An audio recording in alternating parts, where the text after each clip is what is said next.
This is my dart frog terrarium that I made 3.5 years ago. I built this before I made a single YouTube video, and it's one of the first large-scale ecosystems that I created. It looks a whole lot different from when I first made it, and I've certainly made a few additions throughout the years. It's crazy to think that this terrarium's featured as a backdrop in almost every video I've made, so the decision to take it down was certainly a hard one. Ultimately, I think I've achieved everything that I wanted from it, and at this point it's just getting harder and harder to maintain, so I think it's time for something new. One good thing about taking a terrarium down is that you can have a detailed look inside at what's worked and what can be improved on. For example, you can take a good look at the substrate to see how it's holding up and check if it's stagnating, which would obviously be a really bad sign. The first step is to get the frogs out, which is by no means an easy task. The dense plant growth has created a dark under canopy that blocks the majority of the light from reaching the floor of the terrarium. After a longer time than I'd like to admit, I managed to catch the frogs. They'll be going inside a temporary setup for the time being until I remake their home. These are such cool little creatures, but seeing them has become a bit of a task due to the immense plant growth. With the doors taken off, you can really see just how wild the plants have grown. There's a real mix of species inside this tank, and surprisingly they're all growing at a similar rate and not outcompeting each other. Now let's start the deconstruction. I've got this tub ready for all the plants, and I'm just hoping that it's going to be big enough. There's not really a neat way of doing this that doesn't take a really long time, so I'm simply pulling the plants out with my hands.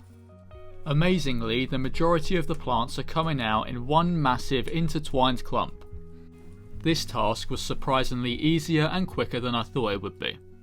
I'm gonna try and save and reuse the majority of these plants, as it would certainly be a waste to just throw them away.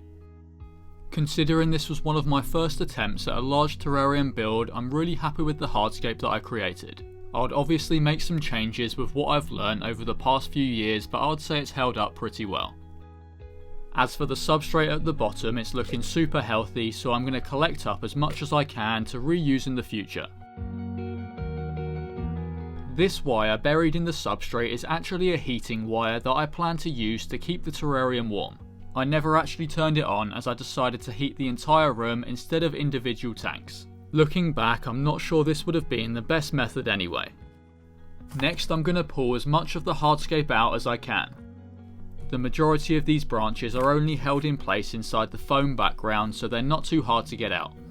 This big piece of driftwood that provided shelter for the frogs has held up really well, and it's looking super cool, so I'll definitely be reusing it in the future. With most of the hardscape out the way, I'm going to remove the misting system and get rid of this wire on the inside. I might have been able to save it, but I'm not sure that I trust a heating wire that's been sitting in damp substrate for over 3 years. With the substrate out, you can get a good look at the drainage system. It's a very simple setup, similar to what I used today. Some filter foam in the centre, surrounded by some leaker which will help block the blue foam from view of the side glass. It's then topped off with some window screen mesh to keep the substrate out the drainage. With the base cleared out, let's get this background removed from the tank. As I mentioned at the start, tearing down a terrarium is a great opportunity to learn what's gone well and what hasn't. One mistake that I've learned with this background is that it's only being held on by the silicone seam that I luckily added around the edges. Without the silicone, the expanding foam would have started peeling off the glass years ago.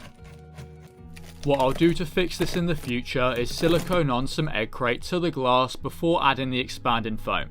Foam doesn't stick to glass very well over the long term, so this will give it something to latch onto. Now all that's left is to scrape off the silicone and then give the tank a good wash down. It is a shame that one of my oldest setups is gone, but I am excited to see what I can create next. I don't want to say too much, but one of my ideas is to make some kind of system that creates dripping rainfall from the top of the tank. I've never done this before, but I think it's really quite a cool idea, and it's certainly going to test my skills. Nothing's set in stone yet, so I'd love to hear in the comments what you would create inside this tank to give me some other ideas. As always, I hope you enjoyed this video, and thank you for watching.